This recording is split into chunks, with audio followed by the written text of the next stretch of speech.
Procrastination is particularly life-threatening because when we put something off, it doesn't seem at the moment to be all that important. At the end of the day, if you have let a few things slide, it doesn't seem like such a bad day. However, enough of those days piled up will make a disastrous year, and eventually, a disastrous life.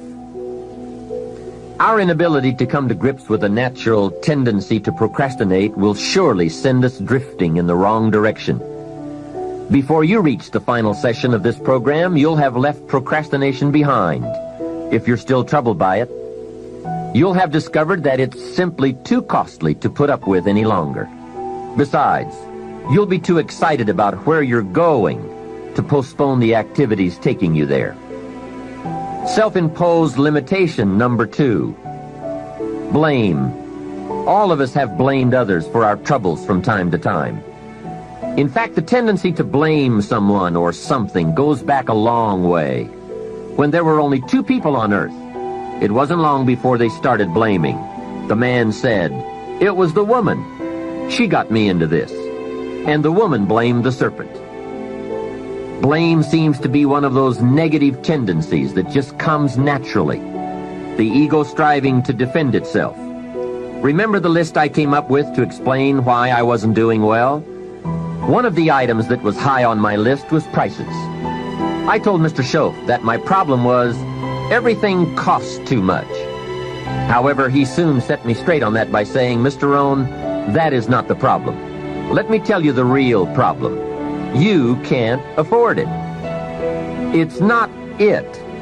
If you keep dealing in it's, you will always be broke, unhappy, and disillusioned because you will never have enough. Don't deal in it's. Deal in you." When I finally learned to change my thinking from it to me, I changed my whole life.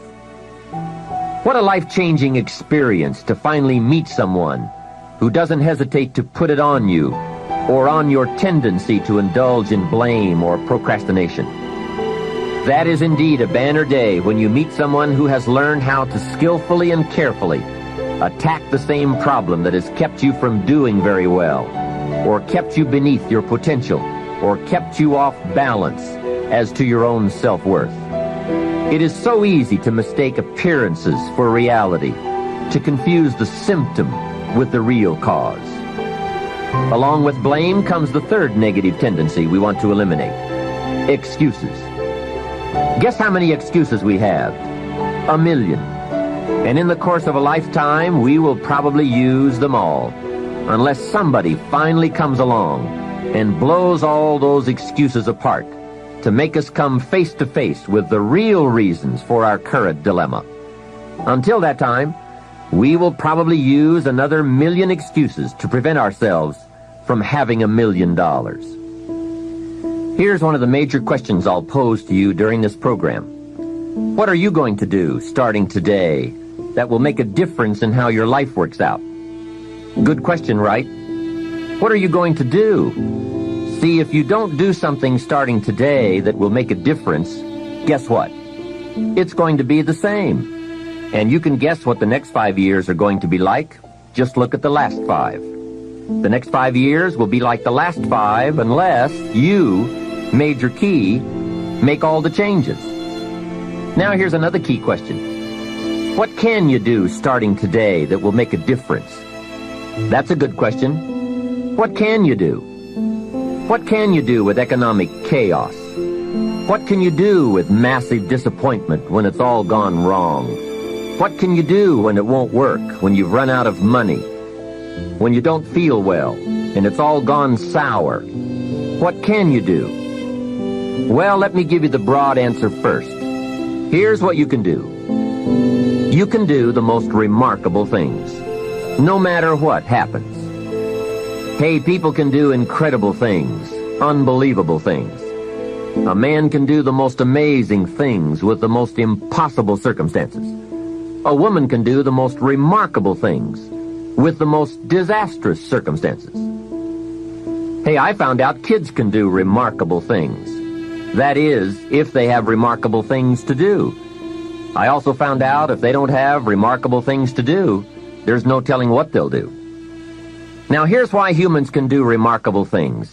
It's because they are remarkable. They are not dogs, animals, fish, birds, amoebas. Humans are different than any other creation. When a dog starts with weeds, he winds up with weeds, and the reason is because he's a dog. But that's not true with human beings. Human beings can turn weeds into gardens. That's one of the major differences, being a human versus being a dog.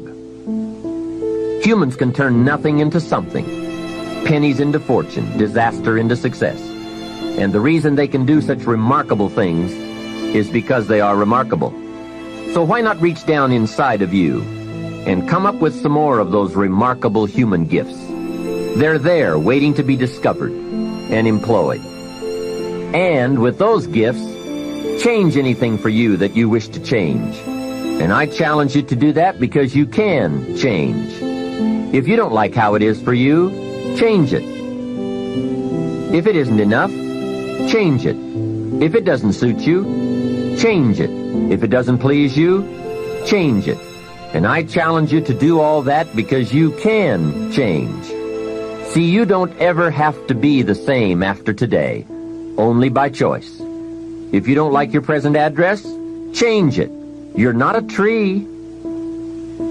Now for the process of change, just a philosophical pronouncement won't do. It takes more than that.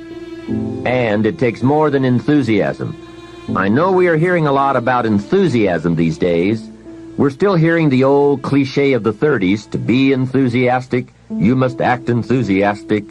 But see, that won't help. I'm sorry. Hey, after you have leaped about, there are some things you've got to do, or it isn't going to change for you. You can get all excited about lifting 200 pounds until you get to the gym. Then you need a new excitement. And the new excitement is discipline. Discipline, the major step to human progress. If there is one thing to get excited about, this is it. Get excited about your ability to make yourself do the necessary things to get a desired result.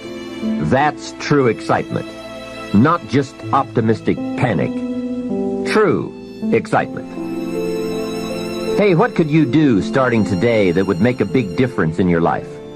Answer, no telling. What will some people do starting today? That's what's disappointing. It's not what we can do that's in question. What we can do is fantastic. What we can do is unbelievable. What we can do, it's what we settle for that's disappointing. Remember, the major question to ask on the job is not, what are you getting? The major question to ask is, what are you becoming? What we become is what leads to all the good things. And the habits we form, habits of mind, attitude, and behavior, are a dominant part of what we are becoming. Now, I understand as well as anyone that forming new habits doesn't come easy. But new habits will come when we change. It is usually not in one cataclysmic explosion, but rather by changing small pieces and parts at a time. I think that's how most of us change. We just keep nudging ourselves in the right direction, forming one or two new habits at a time, little by little, until finally we've made the turn. And this is where the good life comes from, those personal changes. There's nothing you can do with the seasons, but there's everything you can do with yourself. Don't wish for the winters to change. Wish for your own attitude, strength, and capabilities to change in order to handle the winters. Really making personal changes calls for 10% inspiration and 90% perspiration. Wishing we could change is a beginning, but now wish must be translated into activity, and inspiration and affirmation must lead to discipline. We can affirm that we are going to change, but we must now form new habits and develop new disciplines for the affirmation to come true.